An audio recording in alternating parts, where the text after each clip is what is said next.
상속자들과 상속자가 되고 싶은 분들을 위한 본격 바이블 지식 교양 방송 상속자들 시작합니다.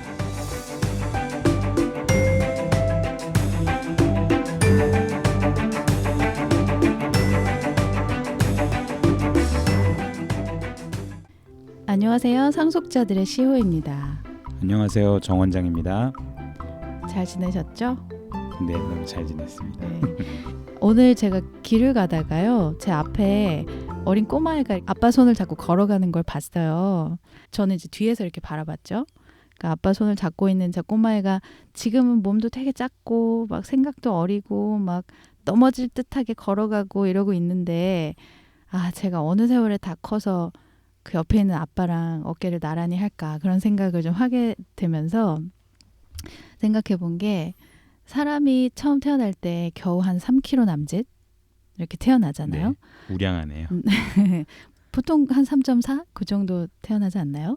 그러면서 한 17, 18년 동안 거의 한 20배, 뭐 많으면 한 30배 정도의 몸무게로 막 몸이 불어나요. 네. 그러면서 몸에 이제 많은 생각들을 채우고 생각도 깊어지고 넓어지고 이제 소위 철든다고 하잖아요. 이제 그렇게 부모님 말을 안 듣고 속 썩일 때가 있다가도 점점 부모님을 생각할 줄도 알고 이제 그런 사람으로 이제 자라게 되는 성장의 모습을 이렇게 뒤에서 이렇게 바라보면서 한번 생각을 해봤어요. 정 원장님도 자녀들 키우시잖아요. 네. 애들이 이렇게 하루가 다르게 이렇게 커간다라는 거 좀 실감을 하시는 편이세요? 평소에? 매일매일은 아닌데요. 그냥 어느 날 문득 제가 저런 표현을 하네. 제가 저런 말을 하네. 저런 행동을 하네. 이제 이런 거를 볼 때마다 이제 정말 많이 컸다. 네, 커가는구나. 이제 이런 게 문득 느껴지죠. 그렇구나. 참 그런 의미에서 이 사람의 성장이라는 건 정말 참 오묘한 현상 같다는 생각도 해봤고 저희가 이제 신부 수업 다이어리라는 코너에서 이제 신부가 성장해가는 모습을 이제 하나씩 지금 살펴보는 중인데 네. 그 과정도 사실 참 다이나믹했어요. 지금까지 알아본 바로는. 네. 그래서 이런 성장이 또 언제 끝이 나서 이 신부가 완성이 되는 걸까? 이제 그런 상상도 한번 해보게 되는데 오늘 그런 어떤 성장이라는 이 과정이 가지고 있는 여러 가지 생각들을 해보면서 사람으로 치면 성장의 끝은 죽음이지만 이 신부의 끝은 어떤 생명이라는 점이 참 새롭게 다가왔어요. 영원한 생명이라는 점이 그런 생각을 하면서 오늘 이제 녹음실로 걸어오면서 참 기분이 좋았는데요. 오늘도 그러면 상속자들의 보내주신 그런 좋은 소감들 소개하면서 한번 시작을 해보겠습니다. S님께서 보내주셨는데요. 상속자들 13회 잘 들었습니다. 13회가 저희 신부 수업 신부 수업 다이어리였죠. 그리스도의 몸이 성장한다는 표현과 다르게 신부의 성장으로 표현해 주시니까 저 나무에 꽃들이 지고 열매가 열리고 이런 것들을 보면서 신부가 어떤 모습으로 성장해 갈까 하는 궁금함이 생기고 상속자들이 기다려지고 기대가 됩니다. 앞마당에 감나무 잎이 살랑살랑 기다리는 제 마음 같네요. 되게 시적으로 네. 사연을 보내주셨네요. 요 소감을 보니까 그 성경 내용이 약간 떠오르는데 요한복음 15장에 나오는 포도나무 비유 있잖아요. 네. 거기에 보면 나무에 붙어 있는 가지가 이제 열매를 맺는 그런 모습도 좀 상상이 가는데 저도 어떤 모습으로 성장해 갈까 무척 궁금하고 오늘 이제 그런 얘기를 좀 해보게 될 테니까요. 잘 들어주시면 좋겠어요. 그러면 상속자들 16회 시작하겠습니다.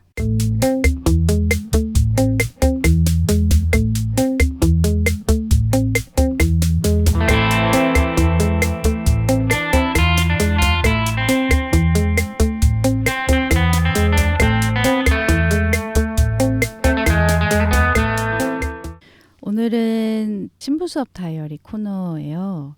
저희가 이제 오늘이 3번째 시간인데 지난번에 사도행전에 나오는 기록을 바탕으로 교회라는 이 신부가 어떻게 이제 양적으로 성장을 해가는지를 쭉 한번 짚어봤어요. 네. 그리고 오늘은 예고 드린 대로 이제 그 사도행전이 기록된 시기 이후의 시간부터 어떻게 보면 현 시점까지는 어떻게 성장을 해왔을까. 그러면 사도시대 이후 대략 한 AD 한 100년쯤 될까요? 네. 네, 그 이후부터 그러면 현재까지 어떤 흐름으로 신부가 성장해가는 사건들이 좀 있었는지 사건을 바탕으로 한번 얘기를 들려주시면 좋을 것 같아요. 네. 오늘 이야기들은 실은 이제 제가 여러 서적들을 보면서 정리를 한 내용이다 보니까 다소간에 이제 뭔가 틀린 부분들이 좀 있을 수 있을 것 같아요. 이제 그럼에도 저희 방송이 바이블 지식 교양 방송이다 보니까 그런 측면에서는 그래도 좀 생각을 해보시면서 들어보시면 또 참고해 보시면 어느 정도는 좀 도움이 되지 않을까 이제 그런 마음으로 들어주시면 네. 좋을 것 같습니다. 네. 지난번 김 반장님과 같은 얘기를 네, 하시는 거죠. 개인적으로 살펴봤던 내용이고 정리한 내용이니까 그렇죠. 네, 네. 완벽할 수는 없고 그걸 감안해서 좀 들어주시면 될 것 네. 같아요. 그래서 이제 오늘 내용을 생각을 해보면 이 신부가 양적으로 성장을 했다. 좀 더 쉽게 표현을 하면 구원받는 사람의 수가 얼마나 늘어왔는가, 네네. 어떻게 늘어왔고 이제 이런 부분들을 이야기하게 되는데 이게 이제 성경 기록이 아니다 보니까 이제 뭔가 확신을 가지고 이야기할 수는 없을 것 같아요.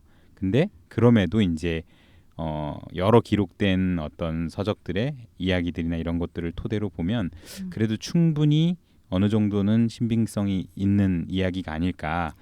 네, 그런 생각이 들어서요. 주로 어떤 류의 서적을 좀 참고를 하신 거예요? 관련 서적들이 여러 개가 있는데 실은 교회사 관련 네, 서적들인가요? 교회사 관련 서적들이 여러 개가 있는데 이게 어느 한 소위 교파 내지는 어떤 단체에서 만든 책만 본다면 본인들 중심으로 이야기가 좀 되다 보니까 그래서 이제 한쪽이 아니라 여러 군데를 같이 볼 수밖에 없는 것 같아요. 그러다 보면은 공통적으로 이야기하는 부분들이 있고 다소간의 차이가 있는 부분도 있는데 좀 너무 차이 나는 부분들은 빼고 대체적으로 동일하게 이야기하는 부분들 이제 그런 내용들 중심으로만 좀 소개를 해드리면 좋을 것 같아가지고요. 네.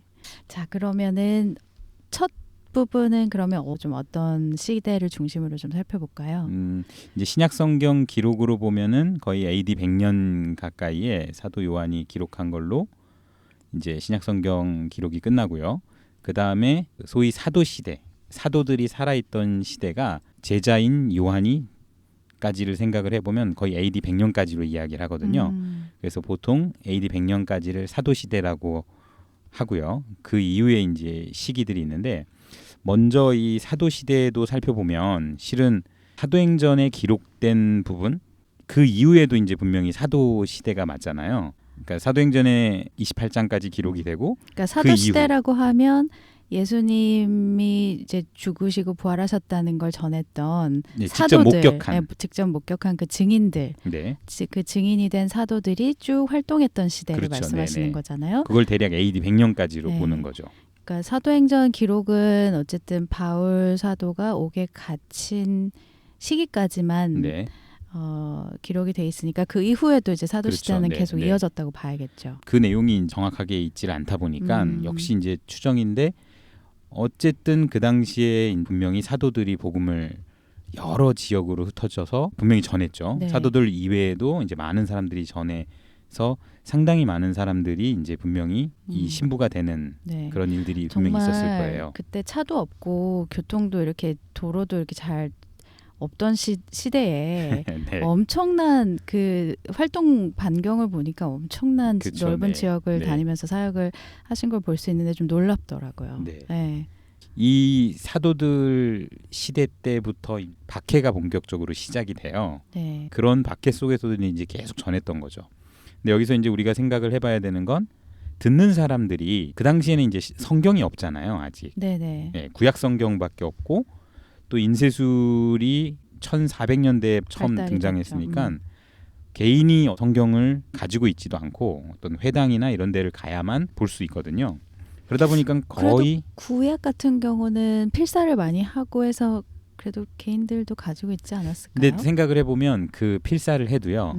굉장히 부피가 커요. 거의 뭐 방 하나에 가득 들어갈 정도로. 그래요. 네. 두루마리나 이런 거에 그렇게 한다라고 하면 그 정도를 개인이 보유하고 있다라는 건 굉장한 부유층. 네, 그런 경우가 아니고서는 거의 드물다라고 봐야죠. 네. 그래서 거의 이 사도 시대 때 이 전해지는 복음을 듣는 사람들은 그냥 듣기만 했던 거죠. 네. 어떤 뭔가 성경을 보면서 확인을 하거나 그러지는 않고 듣기만 하는 것으로 그렇게 접했을 거고요. 네. 근데 이 사도 시대가 끝나고 이제 소위 이제 속사도 시대라고 해요. 그 사도들한테서 직접 들은 사람들, 그들이 전하는 시기, 이런 걸 속사도 시대라고 하는데, 이제 이 시기가 이제 AD 100년 이후가 되겠죠. 근데 이때가 생각을 해봐야 되는 게, 제가 시점을 나누기를 AD 100년부터 312년까지로 잡았어요. 312년에 어떤 사건이 있었나요? 312년까지는 이제 박해가 굉장히 심했고요. 그 이후에 이 밀라노 칙령으로 종교의 자유가 되면서 전환이 되는 시기가 되거든요. 그러면 그 밀라노 칙령이라는 건 국가에서 내린 어떤 령인 거예요? 네. 국민들에게 종교의 자유를 준다. 네네. 이제 당시 이제 로마 황제가 이런 칙령을 내려서 종교의 자유를 선언을 한 거죠. 엄청난 진보적인 왕이었나 봐요. 그렇다고 볼 수 있죠. 그래서 이제 역사적으로도 굉장히 어떤 의미 있는 왕으로 좀 표현이 되고요. 어쩌면 좀 정치적인 계산도 있었을 것 같고. 네, 분명히 네. 그랬을 것 같아요. 네.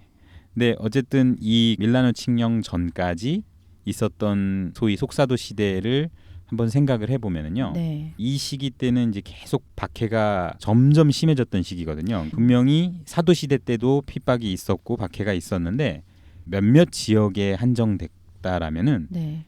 이 AD 100년 이후에는 이제 본격적으로 로마 제국 전역에서 이런 박해가 있다 보니까 그리스도인들을 핍박한 그리스도인들을 무슨 이유로 그렇게 핍박을 하게 된 거예요? 여러 가지 이유가 있을 텐데요. 이제 첫 번째로는 분명히 로마 제국은 이제 왕을 중심으로 한 왕이 어떤 절대자인데 사람들이 이제 하나님을 섬기는 거죠. 그러니까 이런 부분에서 이제 하나를 생각을 해볼 수 있고 또 하나는 로마 제국의 당시에 굉장히 이게 사치스러움, 팽배해 있었는데 뭔가 이제 금욕적인 삶 뭐 이런 것들도 좀 배치가 됐던 것 같고 생각을 해보면 로마 제국의 어떤 정치 체제와 정면으로 좀 배치되는 부분들이 좀 많다라고 인식을 했었던 것 같아요. 그러다 보니까 국가적인 차원에서 전 로마 제국에서의 핍박이 있지 않았나. 그러니까 그리스도교의 가르침이 국가의 근간을 흔드는 그런 역할을 한다고 판단을 했나 보네요. 네, 그렇게 생각을 했었던 것 같아요. 이제 어쨌든 그런 핍박이 있었던 게 이 속사도 시대 때 그런 상황이다 보니까 네. 카타콤의 순교자 해가지고 지하에서 이렇게 음성적으로 네. 대놓고 이렇게 이야기가 되지 않고 그렇게 이야기되던 시기였고요. 역시 이제 이 당시에도 구두로 이제 복음이 좀 전해졌었겠죠. 근데 또 여기서 생각을 해봐야 되는 게 우리가 신약 성경에서도 확인을 할 수 있는데요. 당시에 보면은 헬라 철학이 분명히 있었어요. 맞아요. 스토아 학파나 에피쿠로스 네. 학파나 이런 그 변론을 했다는 얘기도 나오죠. 이 헬라의 철학, 그리스 철학이 있었고 또 유대교에서 율법을 지켜야 한다라는 이런 율법주의 이런 것도 있고 그다음에 뭐 영지주의라는 뭐 해가지고 육은 나쁜 거, 영은 선한 거 이러면서 뭐 물질로부터의 해방 이제 이런 주장을 하는 것부터 소위 동방 지역에서 있었던 불을 숭배하는 조로아스터교 그다음에 당시 그리스에는 굉장히 또 많은 신을 섬기고 이제 이런 여러 사상과 이런 것들이 네. 복음에 들어와서 뭔가 복음을 좀 방해하는 이런 것도 좀 가중화되는 시기가 아니었나. 이런 시기다 보니까 분명히 이 속사도 시대 때 복음이 전해지면서 음성적이지만 분명히 이제 복음이 계속 퍼졌고요. 그런 가정에 이런 안 좋은 이야기들에 의해서 복음을 변질시키고 좀 이런 시기였던 것 같아요. 이 시기가. 참 복음이 전해지기가 상당히 환경적으로 힘들었던 시기였네요. 네. 분명히 이제 사도 시대 때도 네. 그런 어려움이 있었는데 사도들 이후 시대에는 확대되고 가중된 뭔가 핍박도 심해지고 그다음에 여러 가지 개념들이 복음을 방해하고 이런 게 이제 가중된 시기였던 거죠. 그러다 보니까 이 시기 때 뭔가 많은 사도들의 했던 이야기들이 명확하게 좀 정리가 되고 했었어야 되는데 네. 좀 그러지 못했던 것 같아요. 그러면서 하나도 좀 정리가 안 되고 신약 성경도 어떤 거를 해야 될지 이런 정리가 안 되던 시기였었고 그러다가 이제 밀라노 칙령 이후에 크리스트교가 로마의 국교가 돼요. 그러면서 이 음성적으로 있던 사람들이 드디어 이제 양지로 나오게 되는 거죠. 그러면 AD 한 100년부터 한 312년 정도 근 한 200년간은 네. 상당히 어떻게 보면 어둡고 좀 복음이 전해지기 상당히 쉽지 않은 상황이었지만 네. 그래도 복음은 전해진 흐름이 계속 있었다. 있었죠. 예. 네. 네. 분명히 힘들었던 시기는 물론 분명한 것 그랬을 것 같아요. 같아요. 네. 왜 이때 복음이 분명하게 좀 전해지기가 힘들었다라고 보냐면요. 네. 실은 이 밀라노 칙령 이후에 이 교리 정리하는 그런 니케아 공의라든지 이런 것들이 있어요. 그러면서 정경화 신약 성경을 정하는 그런 정경화 작업도 있고요. 그런 거를 보면은 워낙 뭔가 정리가 안 되어 있었던 시기가 아닌가. 그래서 이제 이때부터 본격적으로 하나씩 좀 정리를 한 게 아닌가. 그러게요. 왜냐하면 사도들이 분명히 많은 성경을 기록을 해놓고 죽었는데 그게 아직까지 어떤 이제 오피셜화되지 네네, 않았던 상황이 200년이 흐른 네, 거잖아요. 그렇죠. 그런 작업들이 본격적으로 시작이 된 시기가 이제 313년부터라고 네. 보면 되겠어요. 그럼 그때부터는 복음도 더 활발하게 전해졌을 것 같은 생각도 들어요. 네, 근데 좀 주목할 만한 게 이제 어거스틴이라는 사람인데요. 이 사람이 AD 한 350년 경에 태어난 사람인데 이 사람이 지금 기독교의 상당히 많은 내용의 기반을 교리를 다진 사람으로 이야기가 되거든요. 교리의 아버지 같은 분이네요. 그러니까 네. 분명히 이제 사도들이 다 했던 이야기인데 이 한 200년 가까이 동안 이제 분명하게 정리가 안 되어 있던 것들을 이제 이 어거스틴이라는 사람이 이제 많이 정리했다라고 이제 보통 이야기를 해요. 이제 그런 거 보면은 확실히 힘들었던 시기고 이때부터 은혜로 구원받는다 이제 이런 표현들이나 이런 것들이 본격적으로 정리돼서 나온 거를 보면은요.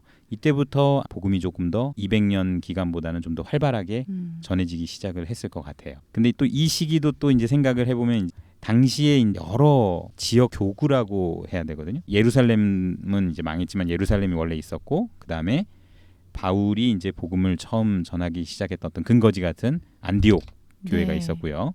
그 다음에 이제 복음을 전하면서 바울 서신에 등장하는 여러 많은 교회들이 교회들 있죠. 있잖아요. 네네네. 고린도 지역들이 지역에도 있죠. 있고 마게도냐 지역에도 있고. 근데 그런 이제 여러 지역에서 각각 대표자들이 있어요. 네. 근데 이런 사람들이 모여서 교리 정리도 하고 하지만 또 충돌도 있고 이렇게 하면서 조직화되고 권력화되면서 이제 그런 시기가 이때 또 이제 또 더군다나 시작이 또 돼요. 국교가 됐기 때문에 네. 이 사람들은 어떻게 보면 공무원 아닙니까? 그러면 엄청난 어떤 권력을 가질 수 있을 그런 체제 하에서 이런 작업들이 일어났다고 볼 수 네. 있죠. 그러니까 이때도 분명히 복음이 전해지는 것도 이 흐름도 있었지만 또 이 시기부터는 권력을 위한 정책, 네. 예, 권력을 그렇게 위한 좀 교리. 활용이 되기도 하고 아. 하다 보니까 거의 한 1000년 가까운 시기 동안 다른 언어로 번역하는 것도 안 되고 라틴어로 로마 언어로만 된 성경만 있고 그때 저희 특집 방송 때 라틴어 성경을 거의 1000년 가까이 네. 봐왔다는. 당시에 이제 사람들이 일반적으로 쓰는 언어는 헬라어인데 라틴어 성경으로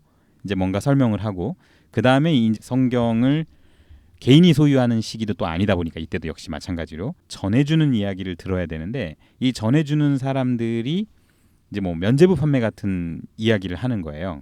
그러니까 정말 성경하고 지금으로 보면 정말 가짜 뉴스의 최고봉에 네, 달하는 그렇죠. 뉴스라고 해도 과언이 아닌데요. 면죄부 판매에 대한 그 사건은 진짜 기독교 역사의 치욕스러운 사건이라고 전 생각을 해요. 그렇죠. 예. 네. 그런 게 주류로서 있던 시기가 한 거의 1000년 가까이 지속이 되는 거예요. 네. 그러다 보니 분명히 그런 모습에 잘못된 거를 지적을 하면서 올바르게 이제 복음을 전해야 된다. 복음을 성경과 다르지 않게 전하려고 하는 그렇게 활동을 하는 사람들이 있었죠. 우리가 종교 개혁을 이야기하면 이제 루터를 이야기하면서 1500년대를 이야기를 하는데요. 실은 그런 개혁의 필요성이나 어떤 그런 걸 주장해왔던 사람들은 아마 이때부터 계속 있었을 것 같아요. 1000년의 기간 동안에 분명히 이제 그런 사람들에 대한 기록도 있고요. 그래서 복음을 바르게 이 어거스틴 때 정리된 은혜로 어떤 구원받는 이야기 이런 것들을 꾸준히 전하면서 했던 사람들이 분명히 있다라는 기록이 있거든요. 자, 그러면은 아까 저희가 한 313년 밀라노에서 이제 어떤 칙령이 내려진 사건을 계기로 해서 네. 그러면 지금은 한 몇 년도쯤까지 왔을까요? 지금 한 1000년의 시간 동안 어떤 성경적 발전이라던가 교리적 발전이라던가 이런 것도 많이 정체가 되어 있고 그러니까 네. 정리는 되어진 시기이나 네. 어쨌든 알 수 없는 언어로 성경을 읽고 들었어야 했고 그런 시기가 한 1000년 가까이라면 지금 이 종교 개혁이 있다라고 하는 저희가 이제 소위 잘 알려진 네. 한 1400년도쯤 정도로 지금 얘기를 한번 한 부로 또 끊어보면 될까요? 네네. 한 시점을 언제로 보느냐인데 이제 소위 그 종교 개혁 이야기하면서 한 1517년에 루터가 95개조 반박문을 쓴 시기가 이제 1517년이거든요. 그게 뭐예요? 95개조 이제 반박문? 당시 조직화되고 권력화되면서 지금 이제 우리가 이야기하는 카톨릭 이 카톨릭에서 이제 주류들이 주장하는 내용들이 잘못됐다라는 거를 지적하는 항목으로 발표를 한 거라고 보면 될 것 같아요. 그게 그러면 어떤 카톨릭의 부조리함과 부패함을 개혁하고자 하는 시발점이 됐던 사건이라고 보나요? 시발점이라기보다는요. 실은 그런 개혁의 필요성이나 개혁을 해야 된다는 이야기는 카톨릭 내부적으로 계속 있었는데 표면화되고 루터를 이제 크게 이야기를 하는 게 프로테스탄트라고 해서 개신교가 빠져나오게 되는 계기. 그래서 이제 어떤 시기를 정하자면요. 그 밀라노 칙령 이후부터 이제 소위 인쇄술이 발달한 그러니까 구텐베르크가 1440년에 그 시기 그리고 종교 개혁이 있었던 1500년대 이렇게로 보면은 그때까지를 한 텀으로 봐도 될 것 같아요. 네. 그럼 그 당시에는 그러면 복음이 전해지는 어떤 흐름이라거나 네. 아니면 믿는 사람들이 어떤 많이 늘어나는 아까 앞서서 봤던 100년에서 한 312년까지의 네. 시기에 비해서는 좀 어땠을까요? 이때로 보면은 면죄부 이런 이야기가 주류에 있었기 때문에 이때도 역시 마찬가지로 좀 개혁의 필요성을 이야기하는 그런 사람들을 통해서 전해지는 복음만 있지 않았을까. 실은 또 그런 사람들도 역시 이런 주류에 의해서 핍박을 당하고 했었거든요. 많이 죽임을 당하기도 하고. 그럼 오히려 국교가 된 이후로 카톨릭교는 엄청나게 세속화가 많이 됐고 이제 초반에는 아니었죠. 아. 초반에는 신약성경 정경화하는 것부터 사도들이 이야기했던 내용의 정리 이제 이런 것들이 있었던 시기이기 때문에 그래도 어느 정도는 괜찮았던 시기가 있다가 이제 다시 이제 이렇게 변질이 되어 가고 변질이 되어 세속화가 가면서 되어 가고 그게 한 1000년 가까이 이제 거의 이어진 거로 볼 수 그럼 있죠. 그 이후 1500년대 이후 시점부터 한번 네. 살펴볼까요? 근데 이때 종교 개혁을 하면서요. 이제 개신교라고 하는 게 새로 등장을 하게 네, 된 거죠. 네. 그러면서 당시에 여러 인물들이 있거든요. 루터는 이제 독일, 그다음에 이제 쯔빙글리라는 사람인데 이 사람이 스위스 쪽에서 개혁 운동을 했던 사람이고요. 그다음에 우리가 잘 아는 칼뱅. 이 사람은 이제 프랑스 사람이거든요.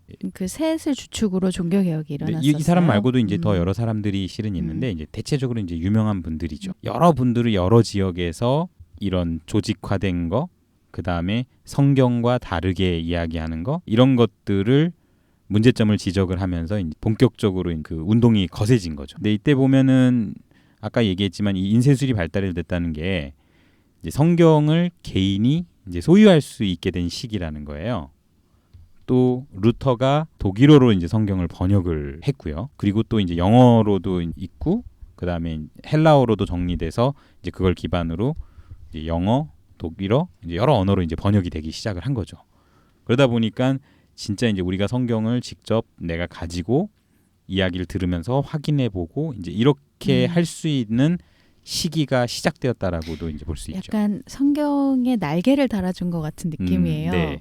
여러 언어로도 번역이 됐을 뿐만 아니라 다량 인쇄를 함으로써 네. 이제 개개인들도 성경을 네. 보급받을 수 있게 되고 어떻게 보면 성경에 대한 접근도 훨씬 쉬워졌고 네. 그래서 이제 이때 이 종교개혁 이후에요. 개신교가 생겨나면서 조금씩의 교리 차이라고나 해야 될까요? 약간의 이제 차이들이 있기는 했지만 분명히 기본 기조는 거의 비슷했던 것 같아요. 이 성경으로 돌아가자, 믿음으로 의롭게 된다. 이제 이런 기본적인 개념들은 거의 이제 비슷했기 때문에 그 사람들 중심으로 여러 단체들이 생겨나면서 소위 이 프로테스탄트들이 다른 나라로까지 이제 전하기 시작을 하죠. 그러면서 이 유럽을 중심으로 해서 이제 미국 대륙까지도 건너가게 되고 그 다음에 미국 대륙에서 또 다른 전 세계 여러 나라까지 아프리카 그다음에 이제 뭐 아시아 이제 여러 국가들로 전해지게 되는 거죠. 네, 한국에도 왔겠죠. 네. 한국에도 이제 여러 선교사들이 오면서 복음이 전해지기 시작을 하는데 한국에도 실은 이제 서울도 왔을 거고 이제 여러 지역이 있는데 그 중에서 이제 대구 지역을 좀 생각을 해보면은요 60년대에 디교 그다음에 이제 길기수 데니얼 이제 이런 사람들이 대구 지역에서 기도회 뭐 금식회 이렇게 하면서 이제 선교 학교를 만들어요. 그분들의 강연을 들으면서 이제 구원받는 사람들도 있었고요. 그들이 만든 선교 학교에서 또 다른 선교사들을 또 훈련하는 네네. 학교이기도 했나 봐요. 네. 그 거기서 만든 단체에서 또 여러 구원받은 사람들이 또 우리나라에 이제 찾아와주고 계속 그분들도 그렇게 복음을 또 전했네요. 전하고 이제 이렇게 하다 보니까 이제 우리나라에도 굉장히 많은 분들에게 이제 복음이 전해지지 않았는가. 그분들을 통해서. 네. 네. 그럼 대구에서 그런 어떤 선교학교를 하러 모인 여러 선교사들이 또 다양한 국가에서 왔다고 했잖아요. 네. 그분들은 그럼 어떤 계기로 해서 외딴 나라에 어떤 한 도시에 모여서 그렇게 또 만나시게 된 거예요? 근데 이분들도 개인이 그냥 온 게 아니고요. 이분들이 각자가 있던 나라에 선교 단체들이 있었어요. 예를 들어서 뭐 이제 길기수, 우리나라 이름으로 길기수인데 이제 그러니까 이분은 이제 실은 영국에 있는 WEC라는 단체가 있어요. 선교 단체예요? 네. 이 선교 단체에서 한국으로 이분을 파송을 보낸 거군요. 네. 이 길기수 씨를 이 파송한 그 WEC라는 그 영국 단체는 그 단체 설립하신 분이 실은 원래 이제 크리켓 선수였는데 그 유명한 그 전도자 D.L. 무디라는 분의 강연을 듣고 감명을 받아가지고 본인의 어떤 업을 바꿔서 선교사의 길로 전향을 해서 이 WEC라는 단체를 설립하신 거예요.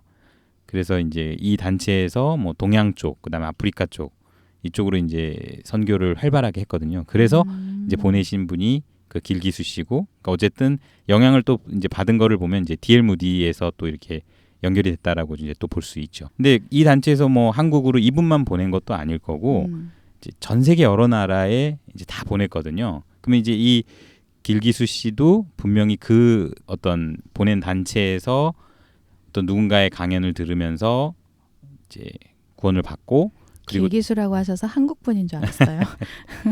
저도 처음에는 그랬어요.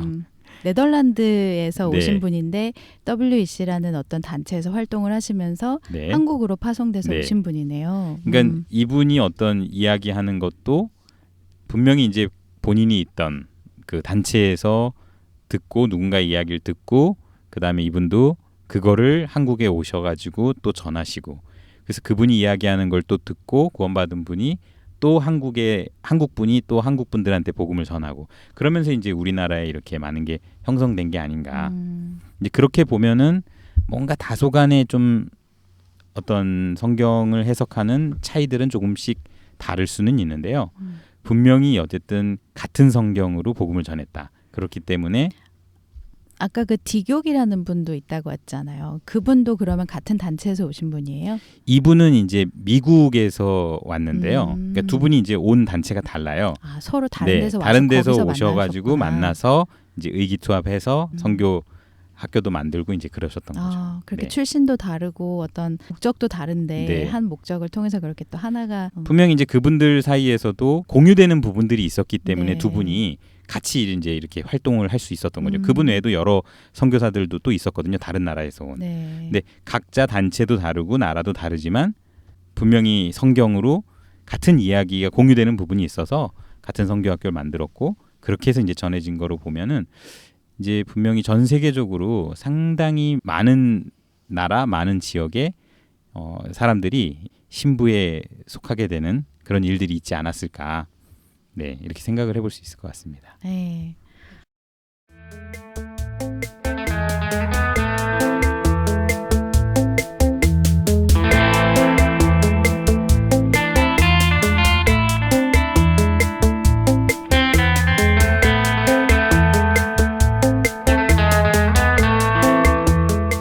지금까지는 이제 좀 배경 설명이었다라면 네. 성장 관점으로 좀 생각을 해봐야 될 것 같아요. 그렇게 보면 이제 사도 시대 때는 당연히 이제 사도들이 직접 전했으니까 사도행전 이후에도 굉장히 많은 수가 이제 포함이 됐을 거고요.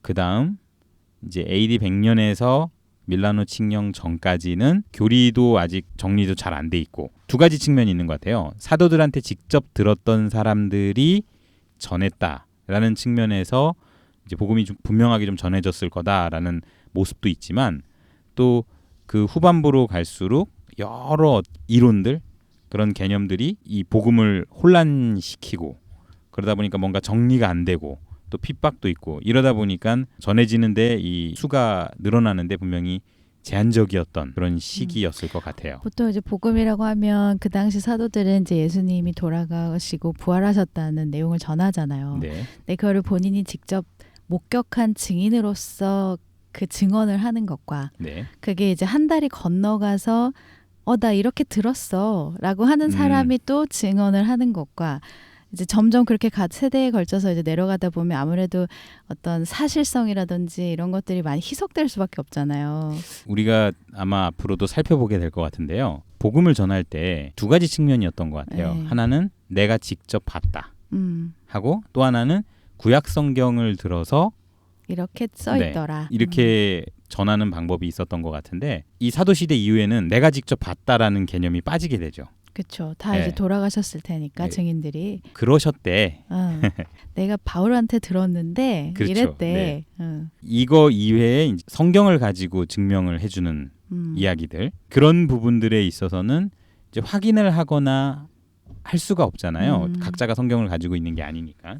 그래서 이제 어려웠던 시기가 아니었나. 그래서 AD 100년에서 312년을 보면 어쨌든 사도들한테 직접적으로 가르침을 받은 사람들이 전했다는 측면에서는 활발하게 전해졌을 거다라고 이제 생각을 해볼 수 있고요. 그 다음에 여러 이론적인 철학적인 것들 때문에 혼란하고 핍박으로 인한 어려움, 그래서 전해지기가 좀 어려웠던 그런 두 가지 측면이 다 있었을 것 같던 시기입니다. 그리고 이제 밀라노 칙령 이후에 종교개혁 전까지를 생각을 해보면 여기도 역시 초반에는 사도들이 이야기한 거를 정리하고 신약 성경을 정경화하고 하면서 상당히 이제 많이 복음이 전해졌을 것 같아요. 이 실제로 시기에는. 국가의 종교가 됐는데 네. 모두가 믿는 거 아니에요.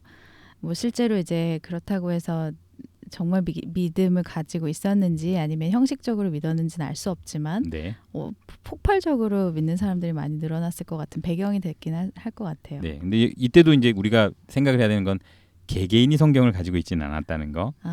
그리고 이제 이렇게 정리된 것들을 과연 이제 전 국민들한테 이렇게 이제 발표하고 했었는지 이런 거는 이제 잘 모르겠어요. 근데 분명히 어쨌든 이런 정리되는 시기이다 보니까 그래도 초기에는 분명히 잘 전해졌을 것 같아요.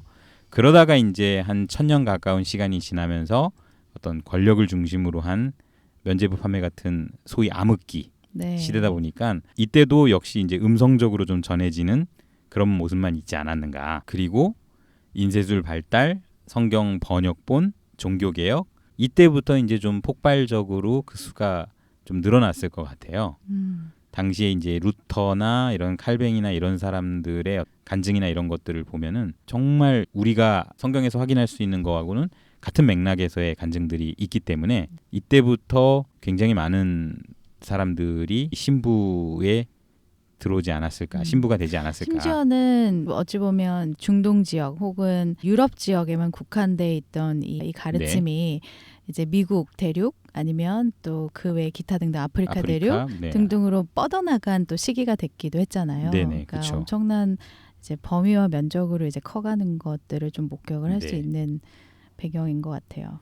우리가 요즘에 가진 인식을 생각을 하면 소위 교파들마다 약간씩 교리가 좀 달라요.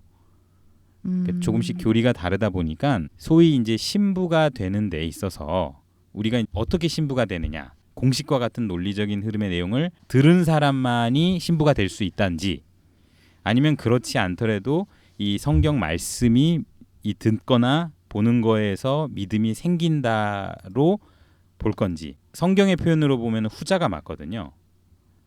그러니까 성경 말씀을 듣다가 그 말씀에 의해서 이제 믿음이 생겨나는 게 성경에서 이야기하는 거기 때문에 이제 그렇게 봤을 때 다소간의 교리의 차이가 있는 것이 복음을 전하는 데에는 큰 어떤 장애가 안 될 수 있다. 그렇죠. 소위 구교. 네네. 카톨릭은 어떤 사람들은 마리아상 이런 이야기를 하면서 저기는 아니다 이제 이렇게 이야기를 하는데 실은 카톨릭에서 보는 성경과 이 개신교에서 보는 성경이 같지는 않지만 분명히 그 모태가 되는 거는 동일하거든요. 그러니까 교집합도 상당히 많지만 많죠. 굉장히 많은데 네, 상당히 차이가 나는 교리들이 몇 가지가 있고 그게 네. 많이 부각되다 보니까 그게 너무 부각되다 보니까 마치 저기는 잘못된 가르침을 그렇죠. 가지고 있어라는 인식을 갖게 되죠. 같죠. 네.